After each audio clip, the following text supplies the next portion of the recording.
उपस्थित आर्य भद्रपुरुषों, सम्मान की योग मातृशक्ति और आदरणीय आचार्य जी,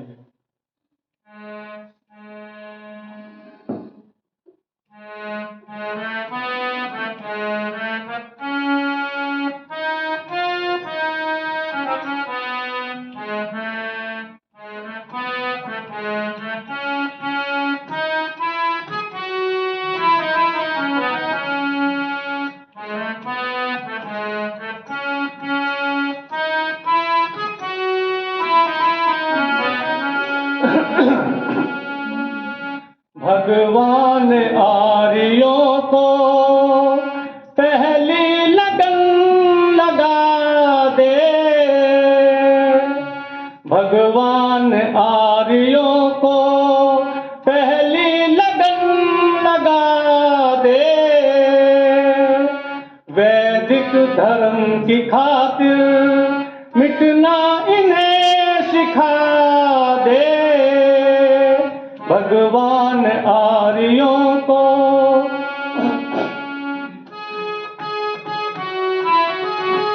फिर राम कृष्ण निकले हर घर गली गली से। फिर राम कृष्ण निकले हर घर गली गली से। अर्जुन व कर्ण जैसे, अर्जुन व कर्ण जैसे योद्धा रणस्थली से। भीष्म से ब्रह्मचारी और भीम महाबली से। गौतम कनाद जैमिनी, गौतम कनाद जैमिनी ऋषिवर पतंजलि से। फिर से कोई दयानंद जैसा ऋषि दिखा दे। भगवान आर्यों को पहली लगन लगा दे। वैदिक धर्म की खातिर मिटना इन्हें सिखा दे। भगवान आर्यों को ऐसे हो वीर पैदा खेले जो गोलियों से। भूमि को तृप्त कर दें, भूमि को तृप्त कर दें श्रद्धा की झोलियों से। गूंजे ये देश मेरा शेरों की बोलियों से।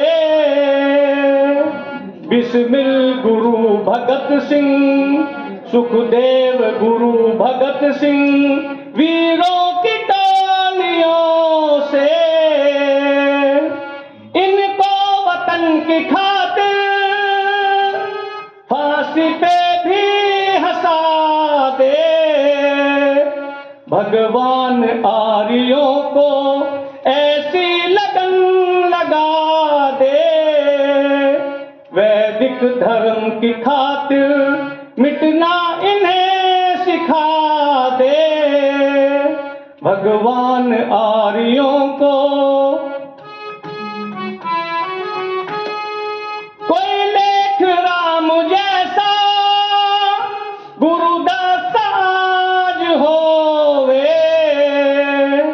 कोई श्रद्धानंद होवे, कोई श्रद्धानंद होवे। कोई हंसराज होवे। गुरु तेग बंदा सा हकीकत सा कोई होवे। शेखर सुभाष रोशन सा, शेखर सुभाष रोशन सा राजेंद्र लहारी होवे।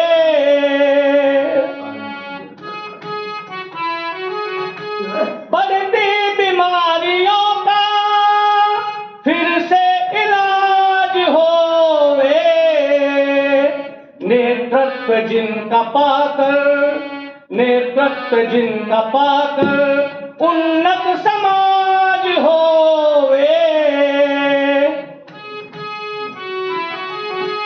बेधड़क लाजपत सा, बेधड़क लाजपत सा फिर से पथिक बना दे।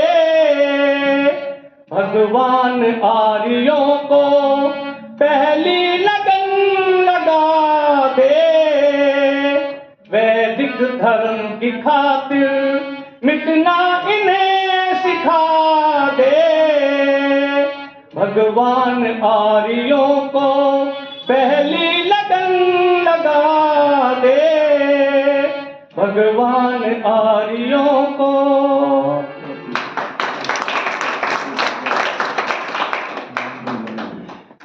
बहुत सुंदर, मैंने तो पहली बार ही सुना है कि इतना अच्छा भी गाते हैं। आदरणीय त्यागी जी का बहुत बहुत धन्यवाद, दिल से धन्यवाद। मैं अब आज के कार्यक्रम के लिए, जैसे कि आपको विदित है, सबसे पहले आज की अध्यक्षता के लिए मैं आदरणीय नरेश जी को आमंत्रित करता हूँ। वे आए, मंच पर अपना स्थान लें। आगे से मैं आज के जो हमारे उद्बोधक हैं, अन्य कन्या गुरुकुल गबतला के संचालक एवं आचार्य प्रमोद शास्त्री जी को आमंत्रित करता हूँ। वे आए, मंच पर अपना स्थान लें। मैं जिला प्रधान श्री सुशील बंसल जी को भी आमंत्रित करता हूँ। वे आए, अपना स्थान लें। और हमारे लिए तो जो देश के लिए काम कर रहा है, वो चाहे किसी भी रूप में है, वो हमारे लिए देशभक्त है। तो हमारे बीच एक ऐसा शख्स भी है। मैं आदरणीय अध्यक्ष को आमंत्रित करता हूँ, वो आए, मंच पर स्थान लें। इन्होंने इंजीनियरिंग करते हुए भी रेसलिंग में गोल्ड मेडल जीता है। मैं इनके उज्जवल भविष्य की कामना करता हूँ। मैं सबसे पहले स्वागत की परंपरा में अध्यक्ष जी के स्वागत के लिए सत्यव्रत चौरसिया जी को आमंत्रित करता हूँ। वे आए, उनका स्वागत करें। और आचार्य जी के स्वागत के लिए मैं आदरणीय रुपेश सिंह जी को आमंत्रित करता हूँ। वे आए, उनका स्वागत करें। और प्रधान जी के स्वागत के लिए मैं आदरणीय अमित खान जी को आमंत्रित करता हूँ। वे आए, उनका स्वागत करें। और अध्यक्ष के स्वागत के लिए मैं उनकी दादी माँ को आमंत्रित करता हूँ। वे आए, उनका सम्मान करें।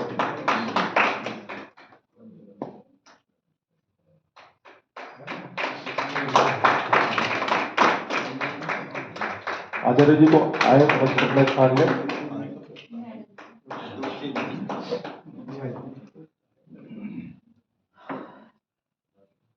आचार्य जी के स्वागत के लिए मैं आदरणीय गजराज जी को आमंत्रित करता हूँ। वे आए, उनका स्वागत करें।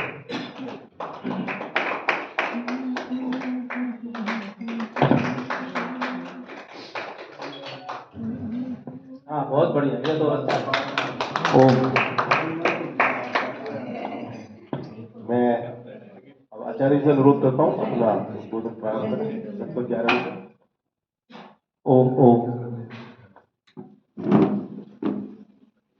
एक बार सभी थोड़ा सा कमर गर्दन को सीधा करते हुए, मेरुदंड को सीधा करते हुए, चेतन अवस्था में बैठकर के जगन नियंता परमपिता परमात्मा के कल्याणमयी वाणी वेद के मंत्रों के साथ अपनी वाणी और अंतःकरण को पवित्र करेंगे।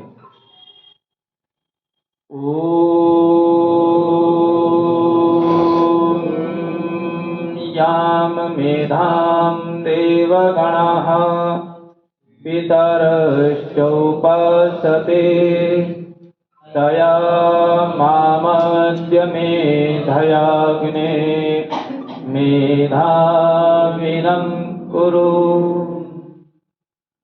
ॐ त्वमहीनः पितावसो त्वं माता शतक्रतो बभूविथ अधते स्वं नमीमहे। ॐ असतो मा सद्गमय तमसो मा ज्योतिर्गमय मृत्योर्मा अमृतं गमय। ओम शांति शांति शांति।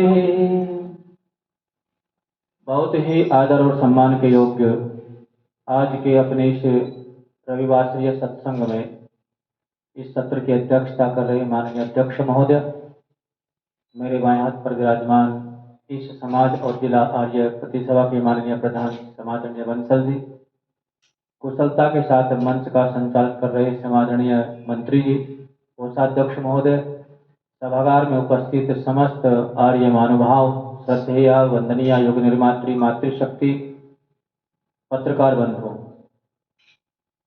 हमारे यहाँ विद्वानों ने किसी भी राष्ट्र के निर्माण के लिए 4 मुख्य कारक माने। यदि कोई राष्ट्र खुशहाल, संपन्न, शक्तिशाली, अपने अस्तित्व को चिरकाल तक स्थायी बनाकर रखने में सक्षम होना चाहता है, तो उसके हमारे यहाँ विद्वानों ने 4 कारक बताए कि आने वाली पीढ़ी को अपनी 4 परंपराओं से परिचित कराना अनिवार्य है। उनमें एक परंपरा का नाम है इतिहास। यदि इतिहास की परिभाषा पूछी जाए तो सामान्यतः व्यक्ति यही कहता है कि इति माने जो समाप्त हो गया, बीत गया, और हास माने काल या समय, वह समय जो बीत गया है। ऐसी वर्तमान में जो हमारे भाषा वैज्ञानिक है वो इतिहास की व्याख्या करते हैं।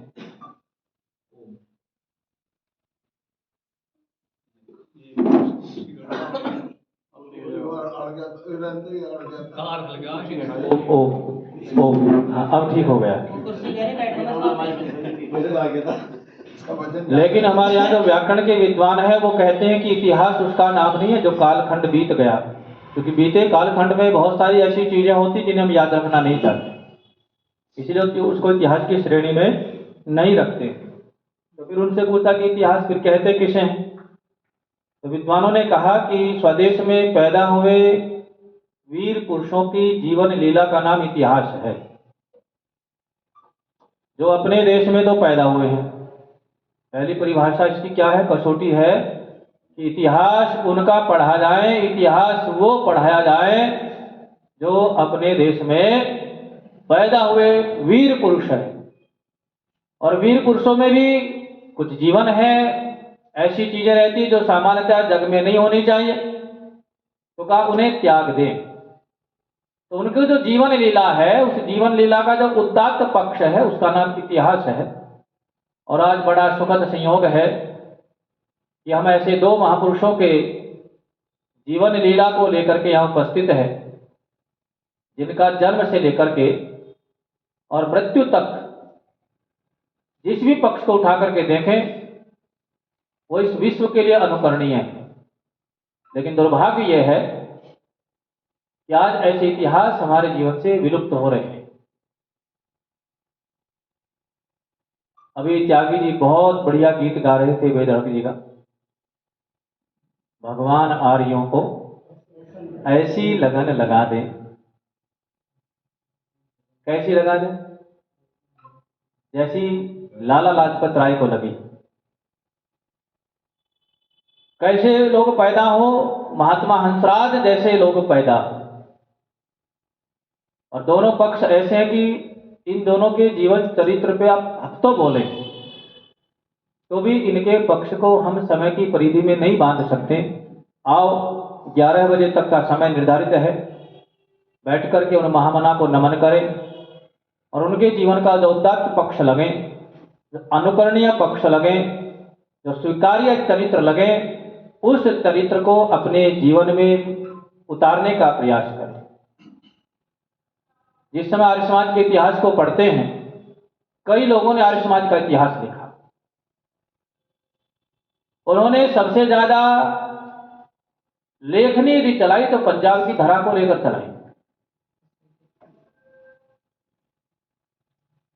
और वास्तव में पंजाब की धरा केवल गुरुओं की भूमि नहीं है, वो वीरों की भूमि है, संतों की भूमि है, महंतों की भूमि है, वीरों की भूमि है, धनवानों की भूमि है और किसानों की भी, बोलो जी, भूमि है। जब खेती की बात आती है तो चूंकि मेरा जन्म किसान परिवार में हुआ, तो सबसे उन्नतिशील प्रगतिशील किसानों को लेकर के पंजाब का नाम आज भी हमारे हृदय में बड़े सम्मान के साथ आता है। वर्तमान की परिस्थितियां तो पूरे राष्ट्र की अच्छी नहीं है, तो पंजाब को भी हम इतनी अच्छी स्थिति में नहीं कह सकते। लेकिन इतिहास की जो बात हो रही है उस धरा ने समय समय पर अनेकों महापुरुषों को जन्म दिया। वो कालखंड जब लगभग 1300 वर्षों की गुलामी से देश के लोग मुक्त होना चाहते थे। लगभग 1300 वर्षों की गुलामी हमारे पूर्वजों ने झेली और उस मुक्ति के लिए जो प्रयत्न ऋषिदान जी महाराज ने एक दीपक जला करके किया, उस दीपक से जो पूरे देश में दीपक जले, सबसे ज्यादा प्रकाश पंजाब के अंदर फैला। और कई बार मैं इस मंच से नहीं, सार्वजनिक मंचों से भी हम इस बात को रखते हैं, क्योंकि इतिहास में पता होना चाहिए। आज का जो पंजाब, वो पंजाब नहीं था। आज का हिमाचल प्रदेश, वर्तमान का दिल्ली, आज का हरियाणा, और जो बहुत बेशकीमती भाग पाकिस्तान के अंदर गया, वर्तमान पाकिस्तान, ये सारा मिलाकर के ये सारा एक पंजाब होता था। जैसे उत्तर प्रदेश के अलावा कई प्रांत बनकर के संयुक्त प्रांत कहलाता था, ऐसे ही पंजाब था। और उस पंजाब की भूमि पर जहां हम हकीकत राय के जीवन को पढ़ते हैं कि मदरसा के अंदर बैठ करके मुसलमानों ने उस व्यक्ति को इतना प्रताड़ित किया, उस बालक को इतना प्रताड़ित किया, इतना उत्तेजित किया कि जैसे पिछले दिनों डिबेट के अंदर बैठ करके एक मौलाना ने नुपुर शर्मा को उत्तेजित किया। भूल गए होंगे घटना, क्योंकि भारतीयों को तो परमात्मा ने एक वरदान दिया भूलने का। होता क्या है, इसे थोड़ा सा मौन वाचन करा दो आप। होता यह है कि वो मौलाना आज भी डिबेट में आता है, वो कल भी डिबेट में बैठा था, उस समय भी था, लेकिन आज नुपुर शर्मा है कहां? वो भूभाग जहां हिंदू बहुसंख्यक संख्या में बतलाने वाले लोग, आज नुपुर शर्मा क्या कहीं सार्वजनिक जीवन में दिखाई देती है किसी को? बोलो हाँ या ना। ऐसा ही हकीकत राय के साथ हुआ। उसको इतना उत्तेजना दी गई कि उसने कह दिया कि जो आप मुझे कह रहे, हमारे आराध्य के लिए कह रहे, वही मैं आपकी जो फातिमा बीवी है उसके लिए कह रहा हूं। वही शब्द ऐसा समझो जो आपने कहा वो मैं फातिमा के लिए पढ़ देता उन शब्दों को। बस इतना कहना था, नीचे से लेकर के ऊपर तक जो सिस्टम, उस काल भी इतना भ्रष्ट था, आज भी इतना ही भ्रष्ट है। इसीलिए कभी कभी हमें तो पंक्ति याद आती है लक्ष्मण सिंह बेमोल की। आज नहीं है वो दुनिया में, लेकिन इनका बहुत बढ़िया गीत कई बार हम बैठ करके जब अति पीड़ा होती तो गुनगुना लेते हैं कि भूखे मरते वेद के पंडित गधे चूरमा खाते हैं, विद्वानों की कदर नहीं या मूर्ख मौज उड़ाते हैं। बड़ा बढ़िया गीत था बेमोल जी का, हमने सुना, न जाने कितनी बार इस गीत को वो गाते थे और हर बार नया लगता था। ऐसा ही लाला लाजपत राय के पिताजी के साथ भी किया गया। सेठ राधाकृष्ण अग्रवाल। परिस्थितियां देश की है कि उर्दू यहाँ की व्यवहार की भाषा, शिक्षा दीक्षा की भाषा है, उसी भाषा के वो अध्यापक बने और मदरसा सिस्टम चलता था, आज भी चल रहा है। फर्क इतना है कि मदरसा नाम बदल गया, पहले कॉन्वेंट हुआ, फिर मॉन्टेसरी आया, अब सीबीएसई, आईसीएसई, और अब तो हमारे घरों तक मुसलमान घुस गए हैं। मुझे कहने में कोई गुरेज नहीं इस बात का, अब तो हमारे घरों में भी, बोलो जी, घुस गए हैं। और दुर्भाग्य ये नहीं कि वो घुस गए, दुर्भाग्य यह है कि मुसलमानों के, मुसलमानियों के पोषण में हिंदू ऊर्जा लगा करके उसको पुष्ट कर रहा है। तो सेठ राधाकृष्ण अग्रवाल उर्दू के अध्यापक थे और उन्हें जिहाद के रंग में रंगने का प्रयास किया गया, और वो प्रयास ऐसा सार्थक हुआ कि सेठ जी मुसलमानों के व्यवहार में आकर के रोजे भी रखने लगे। और एक दिन तो हद हो गई, घर जाकर के कह दिया कि अब मैं मुसलमान हो जाऊंगा। ये हिंदू जो है ना, ये हिंदू कोई धर्म नहीं है, हिंदू की परंपराएं कोई बढ़िया नहीं है, इसलिए मुझे अभी इससे घृणा सी हो गई है हिंदुओं से। इस्लाम श्रेष्ठ है और मैं चूंकि अध्यापक हूं, मुझे इस्लाम को स्वीकार कर लेना चाहिए। ये आकर के राधा कृष्णन जी ने अपने घर में कहा, तो उनकी जो पत्नी थी लाला लाजपत राय की माता जी, वो बड़ी पक्की कट्टर वैदिक परंपराओं की थी। वो बड़े तनाव में आ गई, उन्हें विचार किया कि तो बड़ा मामला, क्योंकि अभी तो हकीकत राय के बलिदान को, परंपराओं को, षड्यंत्रों को हम बोले नहीं है, और ये बनेंगे तो पूरा परिवार जाएगा, बच्चे जाएंगे, क्या ये देश का हल करेंगे। वो बड़ी चिंता में हुए। इतिहासकार लिखते हैं कि जब वो दुखी हो गई तो परमात्मा भी कहीं ना कहीं से मार्ग निकालता है। एक पंक्ति गोस्वामी तुलसीदास की है, हालांकि मैं उसको कोई प्रमाणित व्यक्ति मानता नहीं हूं, लेकिन कई बार ऐसा कहा जाता है हमारे यहाँ कि बंद घड़ी भी 24 घंटे में 2 बार सही समय दिखाती है। त्यागी जी, क्या कहा जाता है कि बंद घड़ी भी 24 घंटे में 2 बार बिल्कुल ठीक टाइम बताती है।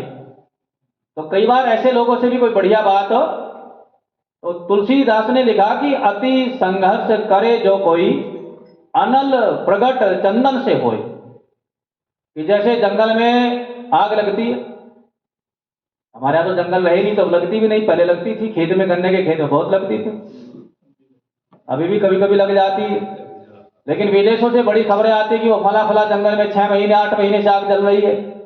तो वो कहते हैं कि जब जंगल में वृक्ष आपस में एक दूसरे से घर्षण पैदा करके रगड़ पैदा करते हैं तो वो वायु के वेग से घर्षण इतना तीव्र होता है कि उसमें आग लग जाती। चंदन जैसे वृक्षों में जो शीतलता का पर्याय है, चंदनम शीतलम लोके चंदनातपि चंद्रमा चंद्र चंदनियों मध्य शीतला साधु संगति। हमारे यहाँ नीतिकारों ने तो चंदन को शीतलता का पर्याय माना है, लेकिन अति संघर्ष जब होता है उस समय चंदन भी आग का स्वरूप में परिवर्तित होते। तो ऐसा ही वो माँ जो है लाला लाजपत राय जी की जो माता जी है, राधा कृष्ण जी की जो पत्नी है, वो बड़ी दुविधा में पड़ गई और उस समय परमात्मा ने एक प्रेरणा उनके पास भेजी। न जाने कौन व्यक्ति आया, कैसे आया।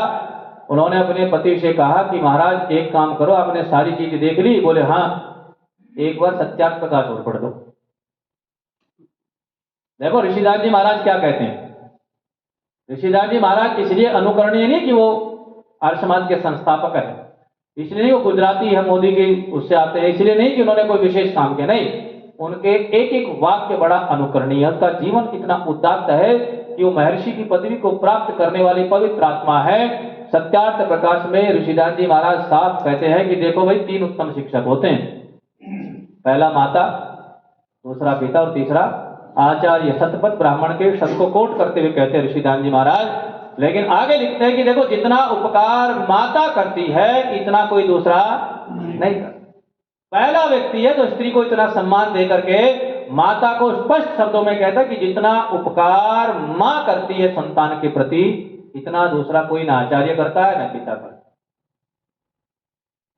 तो मां फिर मां बन के आई और उन्होंने पति से कहा कि आपने सब कुछ देखा, पंडित देखे, पुजारी देखे, ये देखा, वो देखा, बलि देखी, सब बहुत अच्छी बात है, लेकिन मेरा निवेदन है देवता महाराज, एक बार इस्लाम स्वीकार करने से पहले, खतना करवाने से पहले एक बार क्या करो। और ऋषिदास के एक बहुत बड़े भक्त हैं पंडित राम प्रसाद बिस्मिल, क्या कहते हैं वो, मैंने सत्यार्थ प्रकाश पढ़ा और अमित जी मेरा जीवन ही उसका तख्ता पलट गया। तख्ता पद प्रयोग करते हैं पंडित राम प्रसाद बिस्मिल। वैसा ही सेठ राधा कृष्ण अग्रवाल के साथ हुआ।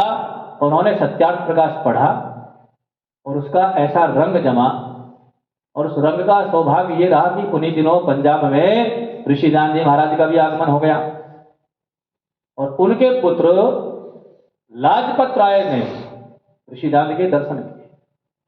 और गुरुदत्त विद्यार्थी अपने संस्मरणों में लिखते हैं, कौन, पंडित गुरुदत्त विद्यार्थी कहते हैं कि ऋषि जो है ना वो एक प्रकार से चुंबकीय गुणों से भरपूर थे। जैसे चुंबक अपने पास छोटा कण हो, बड़ा कण हो, सबको आकर्षित करता है, ऐसा ऋषिदास का जीवन है। जो उनके जीवन में उनके संपर्क में आया वो उन्हीं का होता चला गया। और ये लाजपत राय अग्रवाल भी उनके एक बार दर्शन किए और दर्शन करते ही उनके होकर के रह गए, और उसके बाद का जीवन तो संसार में अनुकरणीय है। अंग्रेजों ने भारत में व्यवस्था भेजी, विचार करो जो भारतीय लोग हैं जो कभी बम फोड़ते हैं, कभी गोली मार देते हैं, कोई झंडा लेके निकल पड़ता है, कोई डंडा लेकर के निकल पड़ता है, उधर हमारे नाक में दम कर दिया है कई लोगों ने। तो एक बार विचार करो, क्योंकि जैसे दूध में उबाल आता है ना, वो छींटा मारते हैं, तो ऐसा छींटा मारने के लिए साइमन नाम के व्यक्ति को नियुक्त किया और उसके निर्देशन में कमीशन बना करके भारत भेजा, एक आयोग बना करके भेजा कि जाकर भारत में पता करो कि जो भारतीय लोग इतना बिलबिला रहे हैं, ये स्वतंत्रता पाने के अधिकारी है या बोलो नहीं। अच्छा बोलो, स्वतंत्रता किसको लेनी है? भारतीयों को लेनी है। भारतीय कौन है? जो भारत में पैदा हुआ, घर हमारा, धरती हमारी, देश हमारा, संसाधन हमारे, और विदेशी लोग कब्जा करके लूटने के लिए बैठ गए। और वही विदेशी हमसे पूछ रहे हैं क्या कि क्या आपको आजादी दे दी जाए, आप उसके पात्र है या नहीं है। ये जब कमीशन बना, कमीशन आया, तो इस देश में बहुत बड़ा व्यक्ति, जिसको बड़ा आदर के साथ लोग नाम लेते हैं, गुरु चेला दोनों इतना बड़े पाखंडी थे। ऋषिदान जी महाराज ने बहुत बढ़िया एक लिखा कि गुरु लोभी चेला लालची, दोनों खेले दांव, भव सागर में डूबते बैठ पत्थर की नाव। तो वो तो डूबे, लेकिन इस देश को दोनों गुरु चेला ऐसा डुबा गए, ये देश अब तक डूब ही, बोलो जी। वो तो परमात्मा कई बार हम पे अति कृपालु हो जाता है। देखो, एक तो होती है दया और एक होती है दया। तो परमात्मा की सब पर है, लेकिन कृपा किसी किसी पे होती है। तो भारतीय पे कभी कभी होती है परमात्मा की कृपा, जैसे दिल्ली में हो गई, अभी पकड़ा गया ना, वो कितना किलोमीटर पकड़ा गया गुड़गांव से फरीदाबाद। अच्छा कल्पना करो अगर वो सार्थक हो जाता, और हो तो गया, सबूत समाप्त। जो कश्मीर में हुआ है, जम्मू में हुआ है, जो चौकी में फटा, अचानक नहीं फटा। ये मत पूछो कि इस देश को किस किस ने लूटा, ये मत पूछो कि इस देश को किस किस ने लूटा, बस ये पूछो कि इस लूट में कौन हिस्सेदार नहीं है। ये मत पूछो कि इस देश को किस किस ने लूटा, ये पूछो कि इस लूट में कौन हिस्सेदार नहीं है। तो सिस्टम इतना खराब है, इतना बिगड़ा है कि परमात्मा की कृपा है। तो आर्य समाज नाम की संस्था ऐसी है कि इसके अंदर जो आता है वो हीरा बन के जाता है।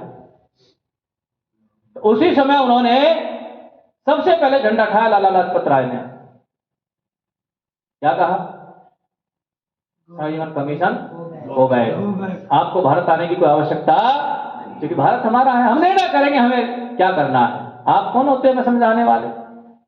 जो लोग अब तक अपने स्त्रियों को कोई अधिकार न दे सके, जो लोग आज तक ये न मान सके कि स्त्रियों में आत्मा भी होती है, वो हमें स्वतंत्रता की चर्चा करेंगे। और आपको जानकर के अचंभा होगा, वो घटना तो बहुत पुरानी है, 1950 तक जब आपके देश का संविधान लागू होता है, इंग्लैंड और यूरोप के देश उस समय महिलाओं में आत्मा नाम के तत्व को स्वीकार करते हैं। उससे पहले तो स्त्रियों में आत्मा होती, 1950 से पहले ईसाई, पादरी और चर्च मानते ही न थे कि स्त्रियों में आत्मा भी और अधिकार भी नहीं थे। और आज इस्लाम वाले भी बहुत सारे ऐसे लोग हैं जो स्त्रियों को आज भी मौलवी बनते नहीं देखना चाहते, लेकिन उनकी नकल हमने भी की। हमारे यहाँ भी 2025 में ऐसे आज धर्मोपदेशक है जो स्पष्ट कहते हैं, सार्वजनिक मंचों से, यूट्यूब पे अनेक उनके वीडियोज पड़े हैं कि स्त्रियों को गायत्री जप करना नहीं चाहिए, क्योंकि इनका उपनयन नहीं होता, स्त्री को उपनयन का अधिकार नहीं है। 2025 में भी इस देश में सनातन, क्योंकि नकल परंपरा चलती है सारी, और इसलिए मैं इसको मदरसा सिस्टम कहता हूं, क्योंकि मदरसा सिस्टम ने इस देश के लोगों को जो किया सो किया, लेकिन बौद्धिक रूप से वे विक्षम, अक्षम और विकलांग बना के रख दिया। लेकिन लाला लाजपत राय जैसे कुछ प्रतिभाशाली व्यक्ति अपने तन मन धन का अर्पण करके इस भारत माता और भारतीय संस्कृति की रक्षा के लिए जीवन को आहुत कर जाते हैं। वो समय जो जवानी का था, वो समय जो बहुत अच्छे वो वकील बन करके और बहुत अच्छी कमाई कर सकते थे, लेकिन उन्होंने अपनी वकालत को भी एक तरफ रखा, अपने व्यक्तिगत हित एक तरफ रखे और भारत माता के हित को सर्वोपरि रखते हुए, क्योंकि उन्होंने ऋषिदान जी महाराज के दर्शन किए। जब कांग्रेस एक सुधारवादी का आंदोलन था, केवल सुधारवादी, तब उन्होंने कांग्रेस को राष्ट्रवादी विचारधारा से जोड़ा। जब इस देश में कांग्रेस के अधिवेशन में कोई अध्यक्षता करने को तैयार न था, तब उन्होंने अध्यक्षता की। और जब इस देश में कोई व्यक्ति स्वतंत्रता की बात न करता था, उस समय लाला लाजपत राय ने प्रमुखता के साथ इस देश की स्वतंत्रता की मांग दुनिया के मंच के सामने रखी। और विशेष इसलिए नहीं कि लाजपत राय ने रखी, विशेष इसलिए है कि वैश्य परिवार में जन्म लेकर के मांग नहीं रखी, अपितु स्वदेशी के सारे विकल्प जैसे जैसे ऋषिदास जी महाराज कहते गए वैसा वैसा वो अनुकरणीय होकर के करते गए। जब बात आई खजाने की, कोष की, बैंक की, तो अपने मित्रों के साथ मिलकर के, अपने परिवार के साथ छोटी सी पूंजी लगा करके भारत का सबसे बड़ा जो आज विशाल बैंकों की श्रृंखला में जिसको सबसे बढ़िया गौरव और सम्मान प्राप्त है, ऐसे पंजाब नेशनल बैंक की भी बोलो। जब शिक्षा की बात आई तो डीएवी जैसे शिक्षण संस्थान के साथ कंधे से कंधा मिला करके लाला लाजपत राय अग्रवाल ने उस संस्था के पोषण में अपना योगदान दिया है। और ये वो दौर था जब यहाँ शिक्षा दूर दूर तक नहीं थी। मदरसा सिस्टम ने तो सबको यहाँ जिहादी बना के रख दिया, लेकिन उसी समय जब ऋषिदास जी महाराज का देहांत हो जाता है सन 1883 में, और लाहौर में उनकी स्मृति में एक विशाल सभा की जाती है, अलग अलग प्रस्ताव आते हैं देश से कि ऋषिदास जी महाराज तो चल बसे, अब उनके अधूरे सपनों को, कार्यों को पूरा कैसे किया जाए। ऐसी परिस्थिति में आर्यों ने चिंतन किया कि कोई विशेष योजनाएं बनाई जाए, और 1885 में ऋषिदास जी के देहांत के 2 वर्षों के बाद डीएवी नाम का एक संगठन अस्तित्व में आता है। लेकिन उस समय गरीबी इतनी थी कि खाने के भी लाले थे, पैसा दूर दूर तक ढूंढा नहीं था, तो आवश्यकता बनी कि विकल्प बने कैसे कि लोग अपना जीवन दान दें। जिसके पास तन है वो तन का योगदान दे, जिसके पास कोई बढ़िया चिंतन है, बौद्धिक संपदा है, वो अपनी बुद्धि का विचार दें, और जिसके पास ये दोनों नहीं है वो धन दे। लेकिन इस देश को ऋषिदास जी महाराज के स्मारक को दुनिया में स्थापित करने के लिए योगदान देना चाहिए। लाहौर में बैठक हुई, उस बैठक में एक नौजवान भी शामिल था जिसका नाम था हंसराज, लाला हंसराज। सबके भाषण को, प्रवचनों को सुनकर के सारी भीड़ से खड़े हुए। उस समय भी एक कक्षा में पढ़ रहे थे कि ठीक है जी, मेरे पास अपना जीवन है, मैं अपना जीवन दे रहा हूं, मैं आजीवन डीएवी का अवैतनिक रूप से सेवक रहूंगा। ये किसने कहा? ये लाला हंसराज ने कहा, युवा हंसराज ने कहा। 2 भाई थे, गृहस्थी हो चुके थे, क्योंकि भारत में बाल विवाह की परंपराएं थी। किसी की विवाह 18 साल में, किसी का 14 में, किसी का 12 में, किसी का 16 में, ऐसे हो जाते थे बाल विवाह। उनका भी विवाह हो चुका था, पुत्र भी थे, संतान भी थी। बिना घर में सलाह मशवरा के आवेश में आकर के अच्छी प्रकार से, सब प्रकार से धर्म पूर्वक विचार करके संकल्प किया कि मैं डीवी को पूरा जीवन देता हूं, बिना वेतन लिए डीवी की सेवा करूंगा आगे जीवन। लेकिन जब रास्ते से घर गए तो मन में अनेक विचार आए, परिवार भी तो है, पत्नी भी तो है, सुख भी तो है, दुख भी है, आना भी है, जाना भी है, तो जीवन कैसे चलेगा। जब घर गए तो उनके बड़े भाई थे मूर्खराज जी, उन्होंने उनके चेहरे को देख लिया और ठीक वैसे भाव पैदा हुए जैसे काला पानी के अंदर वीर सावरकर ने जब दूसरे भाई को देखा। ठीक वैसे भाव पैदा हुए जैसे वन में भगवान राम ने जब भरत को आते देखा, धूल के साथ पीछे उड़ते गुबार को देखा, लक्ष्मण जब कुछ क्रोधित हो गए तो राम ने कहा उत्तेजित मत हो, भाई है, कोई गलत मंत्रणा से नहीं आया होगा। ऐसे भाव दोनों भाई में आए तो मुर्गराज ने पूछ लिया कि क्या हो गया, वो कहीं लटकाए हो? बोले कुछ नहीं।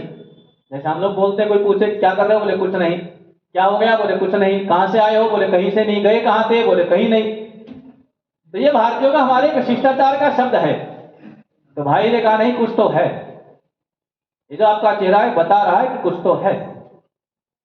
तो लाला हंसराज ने पूरी बात बता दी कि मैंने एक संकल्प ले लिया और अब पीड़ा हो रही है, वो निभेगा कैसे। बोले संकल्प क्या है? कि संकल्प मैंने ये लिया कि मैं आजीवन डीएवी की बिना वेतन के सेवा करूंगा। तो बोले इससे तो आपको प्रसन्न होना चाहिए। अब भाई के उत्तर देखो, कितना बढ़िया भाई उत्तर देता, बड़ा भाई पिता के समान, कितना मनोबल बढ़ाता है। पहला ही उत्तर दिया कि इससे तो आपको प्रसन्न होना चाहिए कि आपने सेवा का इतना कठोर व्रत लिया है। बोले समस्या ये नहीं कि व्रत ले लिया, समस्या कि घर कैसे चलेगा। बोले चिंता क्यों करते हो, आपका बड़ा भाई है ना दुनिया में, आप डीएवी की सेवा करो। जब तक मैं जिंदा हूं आजीवन आपके परिवार के भरण पोषण के लिए जितना मैं कमाऊंगा उसका आधा हिस्सा आपके परिवार के लिए देता रहूं। मिलेंगे ऐसे भाई ढूंढे से। हमारे यहाँ तो कहा जाता है, भाई थे यहाँ कैसे, श्री राम भरत जैसे, दशरथ के नो निहालों को जग याद करेगा।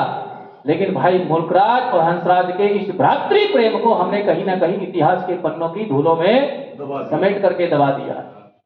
इसलिए मैं कह रहा था कि इतिहास पढ़ना चाहिए और अपने परिवार में बच्चों को पढ़ाना भी। आज जो भाई भाई में इतनी गहरी दीवार खींची है कि पड़ोस के भाई के कुकर की सीटी की गंध भी भाई के घर में, बोलो जी, नहीं आती है। ऐसे घरों में मुल्कराज और हंसराज के भाई जैसे चरित्र की चर्चा बोलो होनी चाहिए। तो उन्होंने कहा कि चिंता मत करो, आप डीएवी की सेवा करो, मैं आजीवन जो कमाऊंगा वो आधा हिस्सा आपके परिवार को। और हंसराज भी कितने ईमानदार है। लिखा डॉक्टर हरिओम कुमार ने, अब तो नेता सड़क पर्वत सड़कें नहरों को खा जाते हैं, नए जिलों के शिलान्यास में नगरों को खा जाते हैं। हमने पढ़ा कभी महात्मा चाणक्य के जीवन को कि चाणक्य इतना ईमानदार थे अपने कर्तव्य निष्ठा के प्रति कि जब तक वो राजकाज का कार्य करते थे, दीपक, कलम, शाही सब राज की प्रयोग करते थे, लेकिन जब वो कोई व्यक्तिगत काम करते थे उसको बंद करके अपने व्यक्तिगत खर्च से जो सामग्री अर्जित की के रखती थे उससे अपना जीवन चलाते थे। लेकिन यदि आप लाला हंसराज के जीवन को देखें, जो बाद में जाकर के क्या लोगों ने उपाधि दी उनको, महात्मा कह करके संबोधित किया उस व्यक्ति को। इसके कारण उनकी सरलता और सादगी के कारण। और ये हम आर्यों को सीख लेनी भी चाहिए कि किसी की प्रशंसा करें तो खुले मन से करें। और एक बात और ध्यान रखना, मैं यहाँ कोट करते जा रहा हूँ उस बात को, जितना आर्य समाज में मनभेद आज है उतना मनभेद तो नहीं था, लेकिन मतभेद अपार था। ध्यान रखिएगा, दो चीजें होती है, एक मतभेद और एक मनभेद। आज मतभेद नहीं होते हमारे, क्योंकि स्वाध्याय नहीं करते, चिंतन नहीं करते हैं, हम किसी के प्रति हृदय में कोई भावना रखते नहीं है। हमारे आज मनभेद हो गए हैं। उस काल के आर्यों में मनभेद तो न थे, लेकिन मतभेद बहुत थे। यही कारण है कि पंजाब में ही दो प्रकार की परंपराएं विकसित हो गई थोड़े दिनों के अंदर। गुरुदत्त विद्यार्थी जैसे व्यक्ति ने डीएवी संस्थान को खड़ा करने के लिए अपनी प्रोफेसर की नौकरी छोड़ी, और नौकरी नहीं छोड़ी, भाषण बेच बेच के उस संस्थान को खड़ा किया। अब पढ़ें, डॉक्टर धर्मदेव विद्यार्थी का लिखा हुआ मेरे पास डीएवी आंदोलन का इतिहास है, 2 वॉल्यूम में है वो। और वैसे भी आप पढ़िए इनके जीवन चरित्र को, तो पता लगता है कि कितना उस समय आर्यों में एक दूसरे के प्रति मतभेद थे। चिट्ठियां लिखी ऋषिदान जी महाराज को, कहां से, पंजाब से। बोले महाराज, जो आपने समाज की स्थापना की है ना, इसके कुछ लोग मांस भी खाते हैं, आपसे यज्ञोपवीत भी ले लिया है, वो आर्य समाज के प्रधानमंत्री भी बन गए हैं, सिर पर चोटी भी रखते हैं, सत्संगों में सम्मिलित भी होते हैं, लेकिन इसके बाद भी वो अपने जीवन के चारित्रिक दोष को छोड़ न पाए हैं, वो मांस भी खाते हैं। ऋषिदान ने पत्र का उत्तर भी लिखा, पढ़िए ऋषिदान जी का पत्र व्यवहार। ऋषिदान जी महाराज कहते कि मैं पंजाब आऊंगा और आकर के इसकी बैठक करके समीक्षा करेंगे, जिनका चरित्र ऐसा है उनको समझा करके उनके दुर्गुणों को दूर करने का। लेकिन दुर्भाग्य है कि उससे पहले जो पूरी घटना हो गई और वो महामना इस संसार से चले गए, वो सपना अधूरा रह गया। उसके बाद वो मतभेद बढ़ते बढ़ते यहाँ हुआ कि 2 पार्टी बनी। जो पुरानी पीढ़ी के इतिहास को पढ़ते हैं लोग, पुरानी पीढ़ी के सुने, जिन्होंने सत्संग किया, उन्हें पता है कि 2 प्रकार की पार्टी बन गई। एक का नाम रखा गया, बोलो, घास पार्टी, और दूसरी का रखा गया, ये कॉलेज का नाम गुरुकुल। बिल्कुल ठीक वही थी जिसको कि जैसे आजकल हम लोग कहते हैं कि गाय का रक्षक और भक्षक एक नहीं हो सकता, ऐसे ही उस समय भी लोगों में मतभेद थे, लेकिन मनभेद नहीं था। जब भी आर्य समाज की कोई बात आती, जब भी ऋषिदान की कोई बात आती, सारे लोग एक झंडा लेकर के बड़ी ऊर्जा के साथ प्राणपण से संगठन को मजबूत करने के लिए खड़ा हो जाते। यही कारण है कि पंजाब से निकला आर्य समाज का वो आंदोलन यहां से लेकर के दक्षिण भारत तक कैसे फैला, वो बहुत हम लोगों के पढ़ने के योग्य है। ऐसा ही जीवन महात्मा हंसराज का है। उनके जीवन को जब पढ़ते हैं तो पता चलता है कि जिस समय वो कॉलेज का काम करते थे तो कलम, शाही, दीपक, ये सारी चीजें डीएवी की प्रयोग करते थे। लेकिन जब डीएवी का काम नहीं होता था, कोई व्यक्तिगत या दूसरे प्रकार का काम करते थे, तो उसको बंद करते और अपने घर से जो खर्चे से संसाधन जुटाते थे, और वो खर्च भी उनका अपना नहीं था, देने वाला कौन है, उनका बड़ा भाई, क्या नाम है उनका, मुल्खराज जी, वो दे रहे हैं। लेकिन समय ने करवट ली और शास्त्र कहते हैं अनुव्रत पितु पुत्रो मात्रा भवतु सन बनाया जाया पत्ते मधुवतिम वाचम वज्र शांतिमा। वेद कह रहा है कि पिता का अनुकरण करने वाला तो पुत्र होता ही है। तो जैसे पिता से पुत्र भी, उनका बड़ा बेटा भी देश की आजादी की लड़ाई में गतिविधियों में शामिल होने लगा। अंग्रेजों के जासूसी से पता लगा कि इनका बेटा इनसे भी खतरनाक है, क्या करो, उनको पकड़ा गया और पकड़ करके बड़े बेटे को राजद्रोह का मुकदमा चला करके जेल में डाल दिया और सजा हो गई काले पानी की। अब विचार करें उस पिता के ऊपर क्या गुजरी होगी जिसके घर में कमाई का एक साधन है नहीं। बड़ा भाई जीवन जीने के लिए अपनी कमाई का आधा हिस्सा दे रहा है, जो परजीवी है, दूसरे के कृपा पे जिसका परिवार चल रहा है। और बड़े भाई का व्यापार भी उस समय कुछ ऐसी मंदी की हालत चली, डगमगा रहा है। और उनका बेटा राजद्रोह जैसे मुकदमे में जेल में बंद हो जाए, पिता पे क्या गुजरेगी। यही नहीं रुके, समय ने फिर करवट ली। लोगों ने कहा महाराज जाओ वहां सिफारिश करो, ये करो। बोले ना, अगर ये न्याय का सत्य का कर्म है तो परमात्मा अपने आप ठीक करेगा।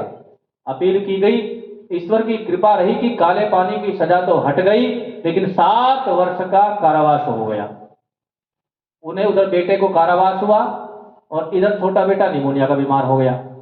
और निमोनिया अब तो दिखाई भी नहीं देता, क्यों जी, अब निमोनिया होता है क्या। लेकिन पुरानी पीढ़ी को पता है कि भारत में सबसे ज्यादा मौत 2 ही कारण से होती थी, निमोनिया से और माता से चेचक से।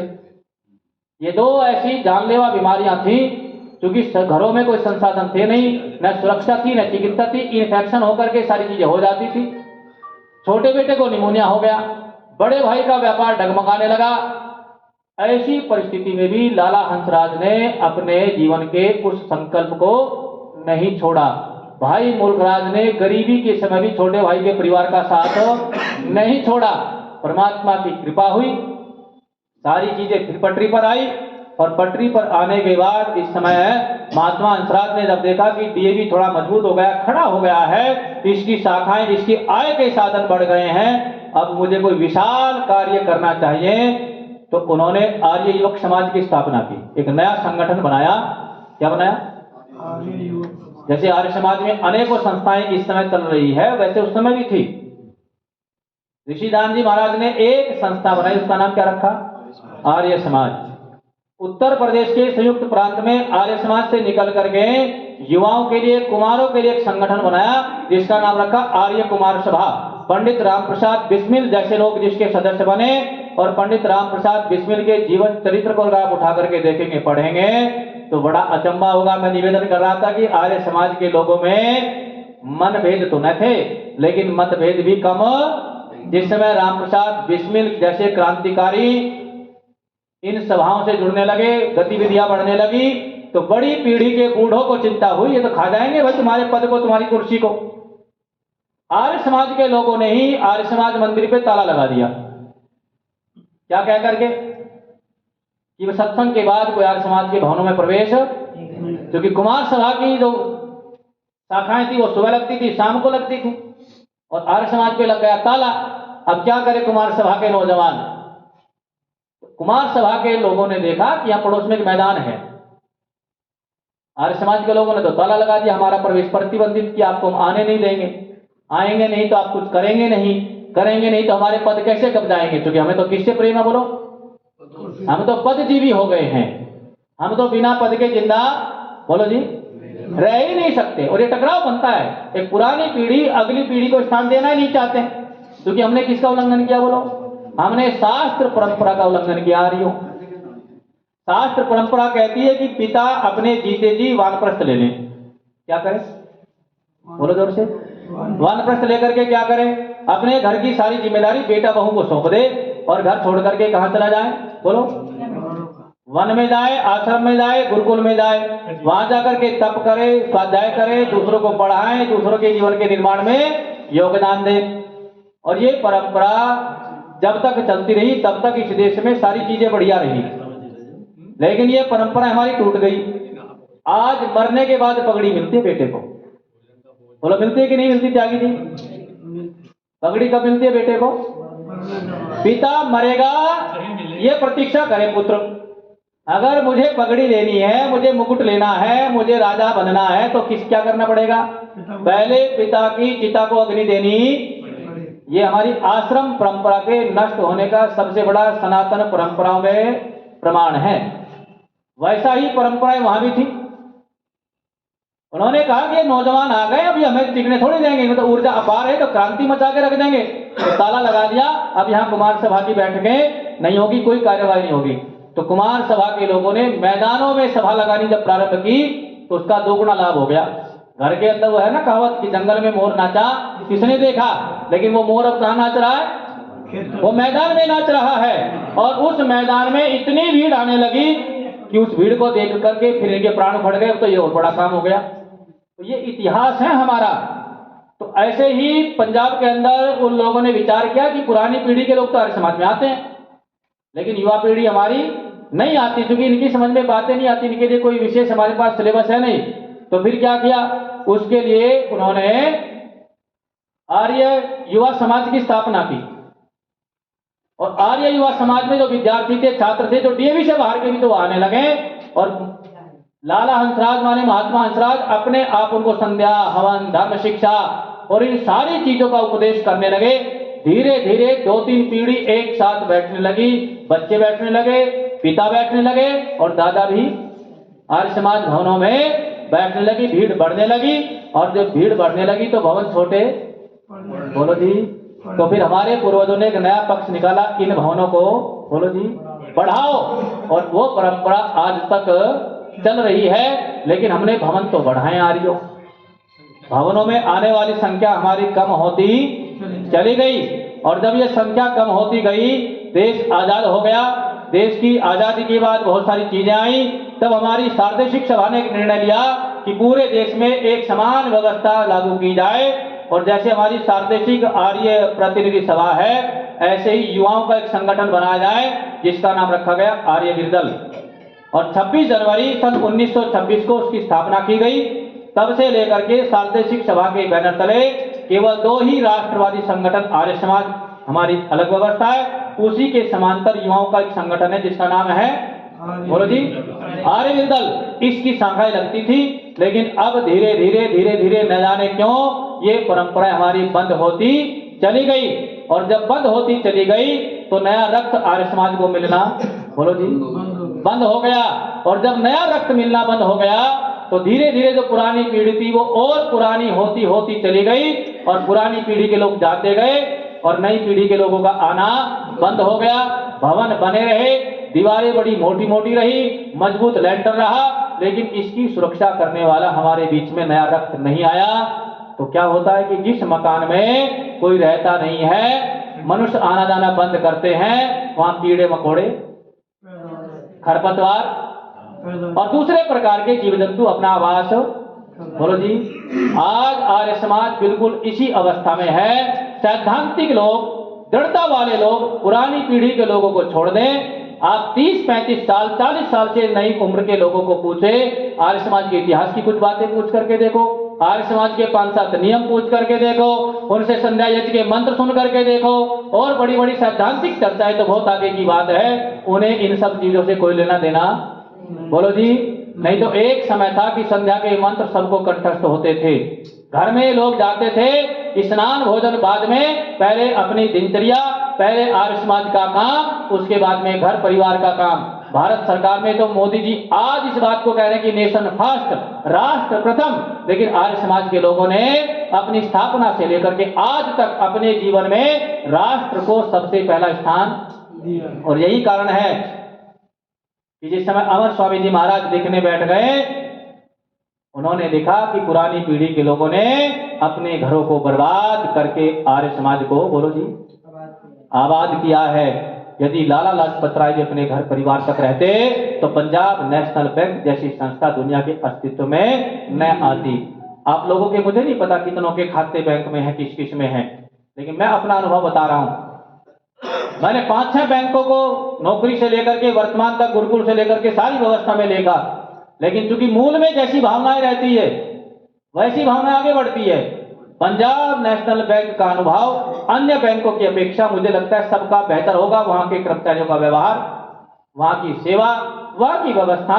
हालांकि नौकरी सरकारी है, तो सरकारी नौकरी में मैं तो कहता हूं कि नौकरी माने सेवा में दो ही चीजों का अंतर होता है। नौकरी वाला व्यक्ति दो चीजें देखता है, एक जेब देखता है, घड़ी देखता है, मुझे काम कितने समय करना है और मुझे वेतन। लेकिन सेवक ये दो ही चीजें नहीं देखता। वो घड़ी नहीं देखता है कि मैं किस समय काम प्रारंभ किया था और किस समय मुझे काम को बंद करना है। जब तक उसकी इच्छा पूरी नहीं होती, स्वांत सुखा उसको प्राप्त नहीं होता, वो काम रोकता नहीं है। और पैसे की वो चिंता, तो सेवा भावना तो समाप्त हो गई। लेकिन अन्यों की अपेक्षा फिर भी उनका व्यवस्था बेहतर है, क्योंकि उसकी स्थापना में एक ऐसे राष्ट्रवादी व्यक्ति का चिंतन, एक ऐसे ऋषिदान के भक्त का विचार और ऐसे महामना का जीवन लगा है जिसने पूरा जीवन देश और धर्म के अलावा कुछ सोचा ही। तो ऐसा ही महामानव और चरित्र उज्जवल है लाला लाजपत राय के साथ साथ में लाला हंसराज माने महात्मा हंसराज जी का। उन्होंने भी पूरा जीवन देश के लिए, धर्म के लिए। और कई बार हमारे विद्वान कहते हुए प्रश्न पूछा गया इतिहास से, महात्मा आनंद स्वामी से पूछा गया प्रश्न कि स्वामी जी अनेक संस्था संगठन संसार में आए, लेकिन कारण क्या है कि आर्य समाज बड़ी गति के साथ दुनिया में फैल गया। तो महात्मा आनंद स्वामी लिखते हैं कि हमारे पूर्वजों ने दो ही चीजें जीवन में आत्मसात की, एक सेवा को और एक शिक्षा को हमने प्रथम रखा। जहां जहां आर्य समाज मंदिर थे, आर्य समाज मंदिर के साथ साथ हमने चिकित्सालय निःशुल्क चलाए, हमने वृद्धाश्रम चलाए, हमने प्रौढ़ शिक्षा केंद्र चलाए, हमने बाल केंद्र चलाए, संस्कार शालाएं चलाई।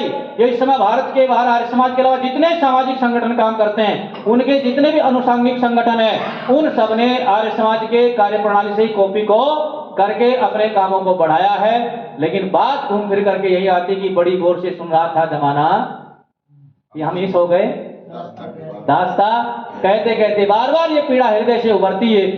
अभी त्यागी जी कह रहे थे कि ऐसे हो लाल पैदा खेले जो गोलियों से, भूमि को तृप्त कर दें श्रद्धा की बोलियों से। ऐसे ऐसे श्रद्धानंद जैसे लोग जिन्होंने चांदनी चौक पर पढ़ते हैं इतिहास में कि गांधी के मन में आया कि इन मुसलमानों को कैसे खुश किया जाए, तो दिल्ली में एक वाल्मीकि मंदिर में चले गए गांधी जी। कहां चले गए बोलो? वाल्मीकि मंदिर में कहा है दुनिया के लोग हटो, यहां बैठ के मैं कुरान का पाठ करूंगा। और कुरान का पाठ किया बैठ करके वाल्मीकि मंदिर में। हरिजन तो उनके पीछे वैसे रहते थे कि हरिजन उद्धार महात्मा जी आपका बड़ा करेंगे, लेकिन पट्टा लेकर के बैठ गया वही कुरान। तो बाहर और दूसरे लोग इकट्ठा हो गए, महाराज ये क्या कर दिया? बोले नहीं, सबका साथ सबका विकास होना चाहिए, हम सबके प्रति रखते हैं। बोले एक काम करो, या लो गीता और जाकर के किसी मस्जिद में बैठ करके पाठ कर लो, और नहीं तो आज के बाद आपको यहाँ आने की कोई आवश्यकता, पढ़ो इतिहास। लेकिन उस चरित्र को बदला किसने? बदला महात्मा मुंशीराम ने। सन 1919 में स्वामी श्रद्धानंद के पास किसने संदेश भेजा? महाराज जामा मस्जिद में देश के लिए बहुत बड़ा एक हो रहा है, जलसा हो रहा है, जुलूस है, लोग बड़े इकट्ठा है। और लोगों ने कहा भाई सब आ गए, लेकिन मुंशीराम नहीं आए। उस समय दिल्ली में रहते थे स्वामी श्रद्धानंद। किसी ने सूचना भेजी कि यहीं रहते पड़ोस में, बुला के लाओ। उन्हें सूचना भेजी, वो गए और जाकर के जब जामा मस्जिद की मिंबर से उन्होंने भाषण दिया तो गांधी ने तो कुरान पढ़ी थी वाल्मीकि मंदिर में बैठ करके, लेकिन दुनिया का पहला व्यक्ति हजारों लाखों की भीड़ में त्वम हीनः पिता वसो त्वम माता वेद मंत्र जामा मस्जिद की मिंबर से बोलता है। और कोई भी व्यक्ति इपबट नहीं करता। ये हमारा चरित्र था, क्योंकि जीते थे वो, उनका जीवन ही आर्य समाज था और आर्य समाज के लिए उनका जीवन था। तो ऐसे महामना को हम बैठ करके स्मरण कर रहे हैं, लेकिन ये स्मरण करने से काम नहीं चलेगा। हमने कहा, तुमने सुना, बस खत्म, कहानी हो गई। और भाई करना धरना कुछ नहीं, यूं ही धर्म की हानि। हर साल अभी हमारे जयचंद आर्य जी चले गए, एक पीढ़ी का अवसान आर्य समाज। मैं सुन रहा था कई सारे लोगों ने कितना भावभीनी श्रद्धांजलि इस व्यक्ति को समर्पित की। आज दिखलाई देते हैं क्या ऐसे लोग? अभी हमारे आर्य समाज थापर नगर के प्रधान जी की माता जी चल बसी, ये पुरानी पीढ़ी के लोग हैं। लाल कुर्ती के प्रधान जी चल पड़े, वो लोग हैं जिन्होंने आर्य समाज की इन भवनों को सुरक्षित संरक्षित करने के लिए अपने परिवार को नहीं देखा। हम लोग जब यहाँ बैठते हैं तो बार बार स्मरण आता है इंद्रराज जी का। पुरानी पीढ़ी के लोग सुनाते हैं, मैंने तो थोड़ा देखा उनको, लेकिन जब पुरानी पीढ़ी के लोगों से बैठ करके सुनते हैं कि एक थैला वो साथ रखते थे, रसीद होती थी, जहां बैठ गए लाओ जी गुरुकुल के लिए चंदा दो।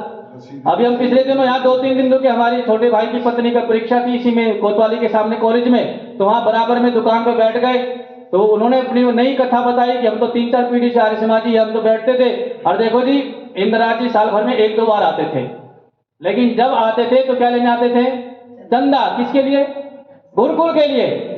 और चंदा देने से कोई मना नहीं करता था, और कई बार तो उनको अधिकार से मांगते थे, आप दो। आज है क्या ऐसी पीढ़ी कोई? याद रखिएगा, जब तक नया रक्त नहीं लेकर के आएंगे। अभी दिल्ली में अंतर्राष्ट्रीय सम्मेलन हुआ तो हमारी वहां गोष्ठी थी, मैंने वहां भी ये विचार रखा। मैंने कहा मुझे एक बात बताइए, आप इस समय आर्य समाज की स्थापना को 150 वर्ष हो गए हैं और राष्ट्रीय स्वयंसेवक संघ को, दोनों में आर्य समाज 50 साल बड़ा है संघ से। और संघ के मूल में देखेंगे तो आर्य समाज की विचारधारा है, संघ के मूल में उस विषय पे नहीं जाना चाहता, लेकिन आप विचार करें शक्तिशाली कौन है अब, क्यों है? कभी विचार करके देखे, बस ये मेरा विषय नहीं, कारण बहुत हो सकते हैं, लेकिन चिंतन करें कि 150 साल का बूढ़ा 100 साल के व्यक्ति से कुछ मांग रहा है। मांगना तो 100 वाले को, किससे? 150 वाले से आशीर्वाद चाहिए था, लेकिन यहां गंगा क्यों? कि कुछ तो बात है कि हस्ती मिटती नहीं, बस इसी को सैकों पी करके सोते रहे, हमारी सारी बस्तियां उजड़ गई, हमारे सारे नगर बर्बाद हो गए, और बस हम गाते रहे कि कुछ बात है कि हस्ती, हम लगाते रहे कृणवंतो विषमार्या। लेकिन जब यहाँ त्याग की, बलिदान की, परंपराओं की बात आती, कोई कार्यक्रम की बात आती, तो वही पुरानी पीढ़ी के 10-20 लोग हैं, अगर जब तक वह तभी तक ये चल रहा है। इसलिए बंधुओं, ये बहुत महत्वपूर्ण दिवस है हमारे। 2 महामनाओं का हम जीवन चरित्र को पढ़ रहे हैं साक्षात, और दोनों के जीवन को देखें तो दोनों के जीवन में समानताएं हैं कि दोनों ने ऋषिदान जी महाराज के जीवन को अपनी आंखों से, महात्मा हंसराज ने भी ऋषिदान जी महाराज के दर्शन किए, और लाला लाजपत राय ने भी ऋषिदान जी महाराज के दर्शन किए, और उस दर्शनों का प्रताप था कि स्वामी श्रद्धानंद जैसा व्यक्ति हमें मिला, गुरुदत्त विद्यार्थी जैसा व्यक्ति मिला, लाला लाजपत राय जैसा व्यक्ति मिला। लेकिन आज तो हमारे सामने ऋषिदान जी महाराज का पूरा जीवंत चरित्र है। आज हम कहाँ हैं? इन सारी परिस्थितियों में हमें बहुत चिंतन की, मनन की आवश्यकता है, और सबसे बड़ी आवश्यकता तो बार बार मैं यही कहता हूं, अपने परिवार में आर्य समाज को लेकर के जाने की है। जब तक हम अपने पोते की अंगुली पकड़ करके, नाती की पोती की अंगुली पकड़ के जब तक आर्य समाज मंदिरों में लेकर के नहीं आएंगे, तब तक ये बातें हम कहते रहें, आप सुनते रहें, हम लोग बैठ करके चर्चा करते रहें, गोष्ठियां करते रहें, सम्मेलन करते रहें, महासम्मेलन करते रहें, इनसे कोई लाभ होने वाला नहीं है। पुरानी पीढ़ी के लोगों को ये दायित्व बनता है कि अगली पीढ़ी को कूट पीट करके तैयार करें, और उस कूट पीटने के कारण 2 है, हम अपनी गुरुकुल प्रणाली को, परंपरा को मजबूत करें, अपने इन भवनों में कुमार सभाएं, युवा समाज, आर्यवीर दल की शाखाएं लगाएं, कन्याओं के लिए आर्य वीरांगना दल की शाखाएं लगवाएं, 8-8, 10-10 दिन के हमारे शिविर हो। आने वाला समय बहुत खतरनाक है, ये बात मैं नहीं कह रहा हूं, आप सब लोग जानते हैं। अभी दिल्ली के अंदर तो हो गया, कितना बड़ा सपना था, अगर वो सपना साकार होता क्या होता? हम डरे बैठे हैं घरों में। अभी लखनऊ मुझे विवाह संस्कार के लिए जाना था पूरे परिवार के साथ, हमारी श्रीमती जी ने कह दिया आचार्य जी एक जाएगा तो आप जाओ या मैं जाऊंगी, दोनों नहीं जाएंगे। ये नहीं पता रेल, ट्रेन, बस कहां क्या हो जाए इस देश के अंदर, कम से कम इस गुरुकुल को चलाने के लिए एक व्यक्ति तो जिंदा रहेगी जिससे हम अपनी बेटी का जीवन पाल सके। जब मैं भयभीत हूं तो निश्चित रूप से आपका परिवार भी बंधुओं डरा होगा। इस डर का मुकाबला डर से चलने वाला नहीं है, उसके लिए हमें शस्त्र से भी और शास्त्र से भी मजबूत होने की आवश्यकता है, वरना कुछ भी हाथ न लगेगा। वो अपने उद्देश्य को लेकर के, मैं बार बार कह रहा हूं, हमारे घरों तक घुस गए हैं, हमारा ही पैसा है, हमारे खिलाफ योजनाएं हैं, हमारे लोगों के खिलाफ हमें तैयार किया जा रहा है। ये कौन सा उनका भाईचारा है? जागिए, अपने आसपास, पड़ोस, मोहल्ला, समाज, रोजगार, प्रतिष्ठान सब पे ध्यान रखिए। कौन जिहादी, चूंकि अब डॉक्टर भी नहीं बचे हैं, ये बड़ी खतरनाक स्थिति राष्ट्र की हो रही है। कहां से आएंगे लाला लाजपत राय? अंग्रेजों ने मारी लाठी, बोले कौन होते साइमन का विरोध करने वाले, और उस लाठी के प्रहार से वो व्यक्ति जीवन में तड़प तड़प के अपने जीवन को त्यागता है। ऐसे लोगों की आज देश को आवश्यकता तो है, लेकिन ऐसी मृत्यु की आवश्यकता, बोलो जी। और तब तक ये राष्ट्र सुरक्षित है जब तक आर्य समाज इस देश में जिंदा है। याद रखिएगा, जहां जहां भी इस देश में जब जब देश विरोधी कुछ बातें होती है, सबसे मुखरता के साथ, प्रमुखता के साथ आर्य समाज के लोग अपनी बात को समाज में रखते हैं। वरना कुछ लोग तो बस ऐसे ही है, वो गंगा गए तो गंगाराम यमुना गए तो राष्ट्र के वर्तमान हालातों में हमें आवश्यकता है कि लाला लाजपत राय, पंडित राम प्रसाद बिस्मिल, झांसी की रानी, तात्या टोपे, मंगल पांडे, वीर सावरकर जैसे क्रांतिकारियों की कहानी अपने बच्चों को सुना सुना करके उनके अंदर वीरता का वो संचार करें, वो भाव करें कि वो अपने सैलरी के पैकेज को 2 नंबर पे रखें और देश और धर्म को पहले नंबर पे रखें। तब जाकर के हम अपने पूर्वजों के प्रति उनके किए गए उपकारों का ऋण उतारने के लिए सक्षम और सामर्थ्य हो सकेंगे। आप सभी ने मेरे विचारों को दत्तचित होकर के सुना है। समय बड़ी गति से दौड़ रहा है, शायद 2-4 मिनट का अतिक्रमण हो गया। आप सभी के प्रति परमात्मा की इस विशाल सृष्टि में ऐसे पावन उदात्त विचारों के साथ कि हमारी आत्मा में बल, शक्ति, साहस, पराक्रम उत्पन्न हो कि हम इस देश और धर्म की रक्षा के लिए अपने पूर्वजों के जैसा त्याग और बलिदान करने के लिए उद्यत हो सके। आप सभी को बहुत बहुत धन्यवाद। ओम शांति शांति शांति।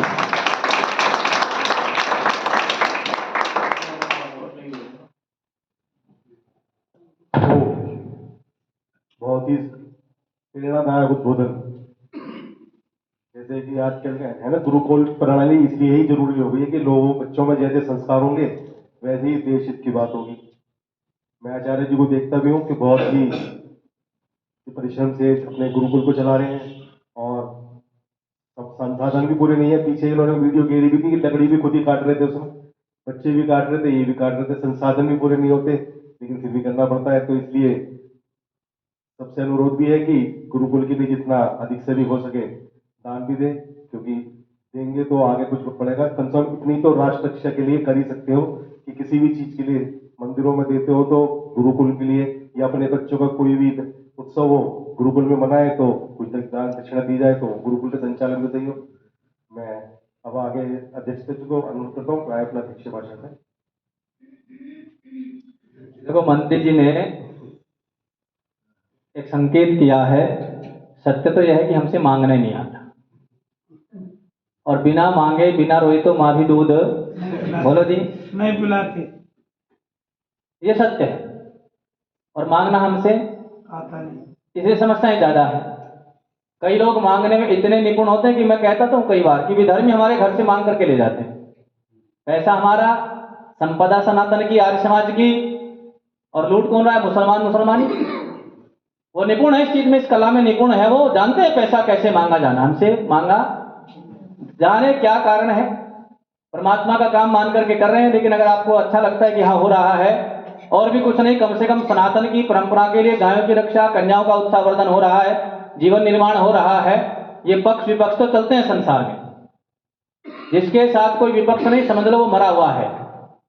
नीतिकार भी कहते हैं कि यदि आपका कोई शत्रु नहीं है, कोई विरोधी नहीं है, इसका मतलब आप कोई बढ़िया काम नहीं कर रहे, मुर्दा हो आप। क्योंकि मुर्दे का विरोध नहीं होता, जिंदा हो तो उसका विरोध होना ही चाहिए। और नीतिकारों ने कहा, निंदक नियरे राखिए, आंगन कुटी छबाए, बिन पानी साबुन के निर्मल करें। मतभेद बहुत जरूरी है, लेकिन मनभेद होने भाई यही निवेदन है कि आपको जो अच्छा लगे, आप बस 2-3 चीजें मैं कई बार कहता हूं, धन मत दीजिए आप, और मुझे मत दीजिए, किसी को भी मत दीजिए। इस धन ने भी इस देश को निर्धन कर दिया। जिनके पास नहीं है उन तक पहुंचता नहीं, और जिनके पास है उनके पास इतना है कि उन्हें खर्च करने के लिए भी, सरकार को रखने के लिए भी ब्याज देना पड़ता है कि हमारी एफडी है, इसको रख लो, हमारा अकाउंट है, आप संसाधन दीजिए। क्या दीजिए? किसी को भी देना है तो आप संसाधन दीजिए। आपको जो लगता है कि मेरा 500 रुपये, 1000 रुपये, जितना बजट है उतने पैसे का आप संसाधन दीजिए। वो संसाधन सीधा सीधा वहां जाएगा। और अच्छा तो है कि आप खुद दे करके आए। अभी विजय जी बैठे हैं, आवश्यकता थी कुकर की, तो बोले कितने का? मैंने कहा कुकर की मत पूछो, मैं तो चाहिए बस ये दे दो। दे दिया। पिछली बार बर्तन दिए थे, बहुत सारी चीजें हैं। तो आप लोगों से मैं यही कहता हूं कि धन मत दीजिए, किसी को भी मत दीजिए, मुझे नहीं। क्या दीजिए? आप संसाधन दीजिए। आपका गौशाला के लिए मन है तो आप 5 बोरी खाल, 2 बोरी, 1 बोरी दीजिए। आपको सीमेंट की इच्छा है तो आप सीमेंट दीजिए, लोहे की है तो लोहा दीजिए, ईंट है तो ईंट दीजिए, कन्या को वस्त्र देने हैं तो वस्त्र दीजिए, आपको कोई खाने का पदार्थ देना है तो वो दीजिए। 3 चीजें उसमें होगी, तो आपकी भावनाएं जुड़ेगी। आप जब खरीदने जाएंगे तो आप मूल्यांकन करेंगे कि मेरे परिवार में कैसा खाया जाता है, वैसा ही आप गुरुकुल के लिए देंगे। जैसा आपके बच्चे पहनते हैं वैसा ही आप उनको पहनने के लिए देंगे। ये भावनाएं बनती हैं हमारी। फिर हम तुलना करते हैं कि जैसे मेरे अपने बच्चे हैं वैसे ही इनके भी होंगे। अन्यथा कई बार ऐसा होता है कि ये मामला बड़ा, इसलिए समाज में भ्रष्टाचार भी बढ़ता है। इस भ्रष्टाचार को रोकने का भिखारी से लेकर के गुरुकुल के संचालकों तक आप संसाधन दीजिए, पैसा किसी को भी, बोलो जी, आपका ज्यादा सामर्थ्य, अपने पूर्वजों की स्मृति में भी गुरुकुल में इस समय दीवार पे काम चल रहा है, तो उसके लिए हमें रेत की, सीमेंट की, ईंट की, बहुत सारी चीजों की आवश्यकता है। 1 एकड़ भूमि की बाउंड्री होनी है, सारी चीजें सबको पता है कि गुरुकुल चलाना इस समय कितना मुश्किल है। और हमारे यहाँ तो परंपरा है कि बस हम ये मानते हैं कि मेरा बेटा आर्य समाज हो गया तो सब हो गए। नहीं, जितने गुरुकुल खुल जाएं उतने ही कम है। मेरठ नगर में कितने मदरसे चल रहे होंगे, विचार करो। कितने पब्लिक स्कूल चल रहे होंगे, कितने ICSE बोर्ड के चल रहे होंगे, कितने B.Ed कॉलेज होंगे, कितने प्रोफेशनल कॉलेज होंगे, लेकिन किसी में भी किंतु परंतु, बोलो जी। अच्छा, सच में नहीं है क्या? है, लेकिन वो दिखाई। और हम 1-2 गुरुकुलों को लेकर के कितनी सारी चीजें रहती है समाज में, वो छन छन के आती सबके कानों से हैं। इसलिए मैं निवेदन करूंगा, इन सब चीजों को छोड़ें, राष्ट्र और धर्म के ऊपर विचार करें। राष्ट्र से भी पहले धर्म है। यदि धर्म बचेगा तो राष्ट्र भी बचेगा। वरना पाकिस्तान में भी लाहौर जो है ना, लव कुश ने बसाया था, आज कहां गए वो? तो जहां जहां हम घटेंगे वो हिस्सा हमसे अलग होता चला जाएगा। इस घटने की परंपरा को रोकने के लिए आर्य समाज और ये गुरुकुल परंपरा ही, आर्ष पाठ विधि की परंपरा ही सनातन परंपराओं से चलते बचा सकती है। धन्यवाद। सभी को इस बात को विचार करें। धन्यवाद।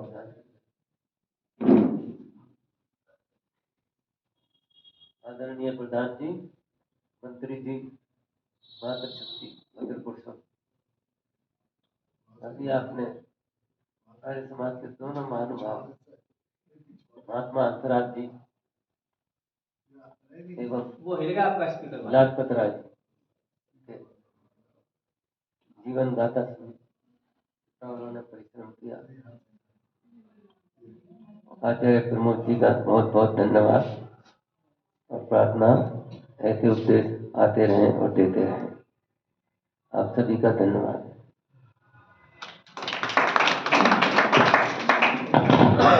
अध्यक्ष जी का बहुत बहुत धन्यवाद। मैं प्रधान जी को अनुरोध करता हूँ अपना धन्यवाद दें।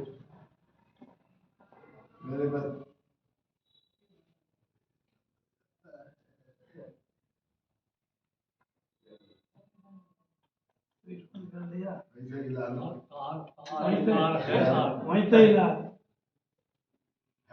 वहीं से हिला। ड्रामा आयो, ये रिटायर कर दे भाई। मुरादाबाद के विद्वान थे महावीर मुमुक्षु, चुनाव भी लड़ा उन्होंने, बड़े कड़क। वो कहा करते थे कि आर्य समाज में सारी चीजें बहुत अच्छी है, माइक को छोड़कर। वहाँ तो माइक भी बहुत बढ़िया है जी। वहीं से तार वार गया। वो ऐसा है ना, वो जो कनेक्शन जोड़ कर जाते हैं, नीचे केबल है कुर्सी, बाइक से निकाल दो।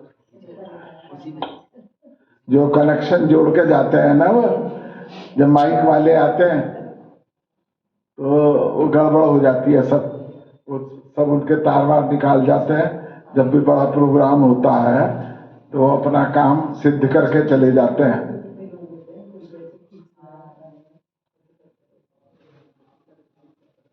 हमारे बराबर में इनका पौत्र दक्ष बैठे हैं और आज इनको बुलाने का उद्देश्य भी यही था कि इनको ये जो मेडल मिला है, ये किस लिए मिला है, ये इसका तो बात यही बतलाएंगे।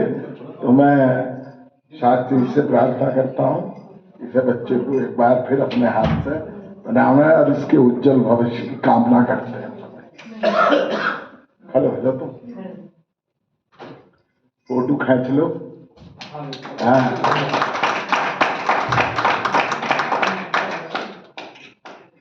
ये भेंट दे दो है जी, खींच लो आराम से।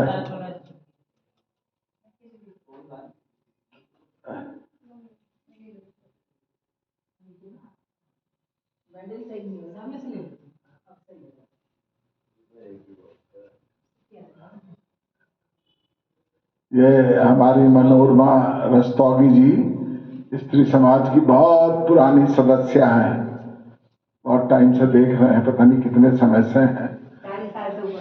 अच्छा जी। तो प्रधाना है ये? प्रधाना है अभी सब उच्च पदों पर रह चुकी हैं और सबसे बड़ी बात है बहुत शांत और सौम्य व्यवहार की व्यक्तित्व है इनका। तो जब इन्होंने जिक्र करा, वो आज ही जिक्र करा, तो अगर समय देते तो और इसको बहुत अच्छे पैमाने पर करते, लेकिन ये था कि इन्होंने कहा तो आज ही हमने इसको निमंत्रित करा और बाकी हमारा इस पर उधार रहेगा। फिर एक बार बुलाएंगे कार्यक्रम में, ऐसा नहीं है कि हमने ये काम करके समापन कर दिया हो, प्रयास करते हैं।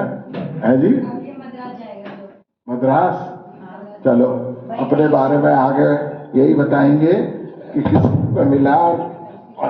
बोलो। तो मेरा नाम दक्ष है। आप सभी लोगों का धन्यवाद कि आपने मेरे को यहाँ पर बुलाया और इतने सम्मान के लिए।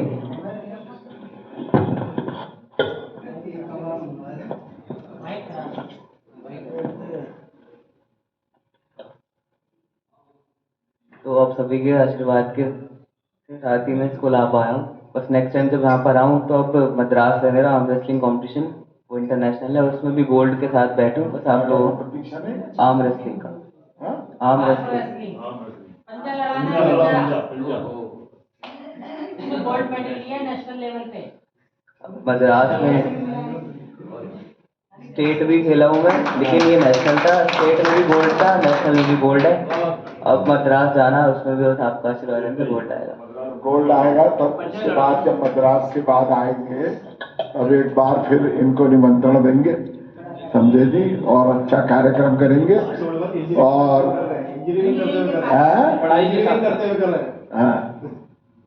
और भगवान से प्रार्थना है कि जो भी मंजिल की तरफ, जिस मंजिल की तरफ बढ़ो, नाम भी दक्ष है तो हमेशा दक्षता का एक प्रतीक बने रहो। अंत में भगवान से प्रार्थना करते हैं, समय और तो कोई ध्यान नहीं है, मंगल कामना कर सकते हैं कि गगन से भी ऊंची उड़ान हो तेरी, सबसे अलग पहचान हो तेरी। गगन से ऊंची उड़ान हो तेरी, सबसे अलग पहचान हो तेरी। कोई भी दुख क्लेश कष्ट तेरे करीब ना हो और तुझे इतनी मिले तरक्की, इतनी मिले तरक्की कि वो किसी को भी नसीब ना हो। भगवान से प्रार्थना करते हैं। समय बहुत तेजी से बढ़ रहा है। जो भी उद्बोधन हमारे प्रमोद जी ने दिया है, एक मन में ज्वाला होती है और ज्वाला जो है वो एक दूध के उफान की तरह आती है और चली जाती है। वो कहते हैं हम ही क्या सो गए दास्ता कहते कहते, मुझे तो ये लगता है वे सो गए दास्ता सुनते सुनते। आधे आदमी सो जाते हैं, उन्हें पता ही नहीं यहाँ क्या हुआ क्या नहीं हुआ। थोड़ी देर में मोबाइल देख लेंगे, इधर उधर बात कर लेंगे मिला के। हमारे अंदर वो आग ही पैदा नहीं हो रही। प्रयास कर रहे हैं और हम प्रयास करते रहेंगे। और आज की समस्या नहीं है, अब तो बहुत समय की समस्या हो गई। जहां भी जाते हैं एक राष्ट्र रक्षा का आंदोलन और भाव सब व्यक्त करते हैं। अभी अंतरराष्ट्रीय में जो दर्शन टीवी वाले बोले कितना ज्वलंत उद्बोधन था, खुले मंच से, बिल्कुल खुले मंच से। आज तो लोग बात कहने में भी थोड़ा झिझकते हैं बहुत, लेकिन आज जो भी वातावरण है वो सब खुल्लम खुल्ला है, लेकिन हम में उसमें परिवर्तन कभी कोई नहीं आया। ये हकीकत है। अब के मारेंगे, अब के मारेंगे, अब के मारेंगे, थोड़ा सा जख्मी करके सांप को और छोड़ देते हैं, जिससे वो और भी जहरीला हो जाता है, जहरीला। और भी हर वक्त सुनते सुनते कान भी पक गए, पाकिस्तान डर गया है, पाकिस्तान घबराया हुआ है, लेकिन वो बराबर जो भी वहां के वातावरण है वो चले आ रहे हैं। प्रयास लाइट भी गई। चलो एक बार सबका एक धन्यवाद। फिर हर हफ्ते कोई ना कोई कार्यक्रम करते हैं, जो भी है देश के प्रति है हमारा कार्यक्रम। तो हम प्रार्थना करते रहते हैं कि सबसे आओ। हम तो अपना प्रयास करते ही करते हैं, बुलाते भी हैं, निमंत्रण भी देते हैं, फोन भी करते हैं। आपका भी कुछ ना कुछ कर्तव्य अवश्य बनता है। एक बार फिर सबका धन्यवाद। शांति पाठ के बाद सब जलपान ग्रहण करते हैं।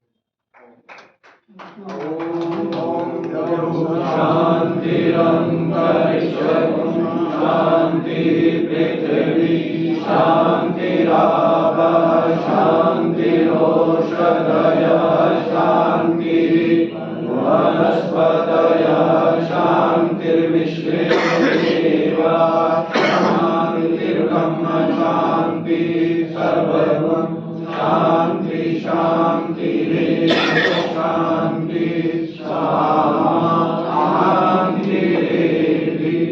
ओम शांति शांति शांति।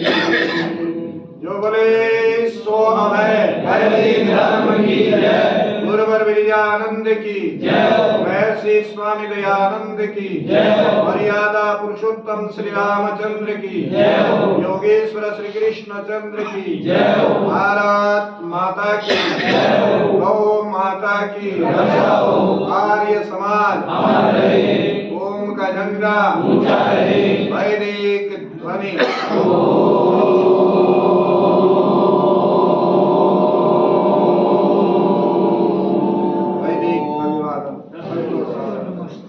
नमस्ते।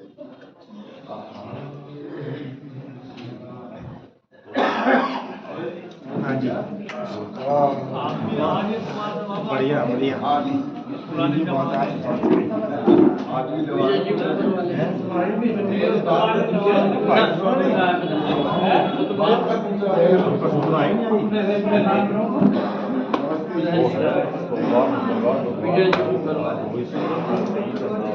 सीटी कहाँ से मारते हैं? सीटी कहाँ से मारते हैं? तो वही लगे यहाँ से सब्जी लगे ऊपर सो जाके वहाँ उधर हाथ बटाओ।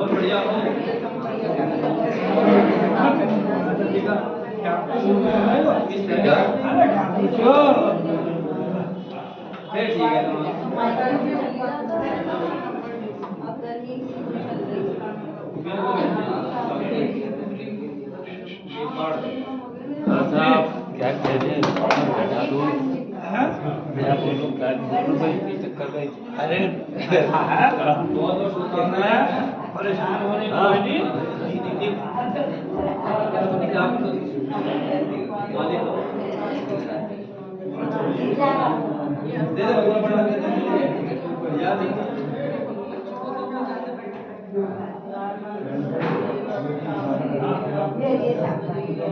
बढ़िया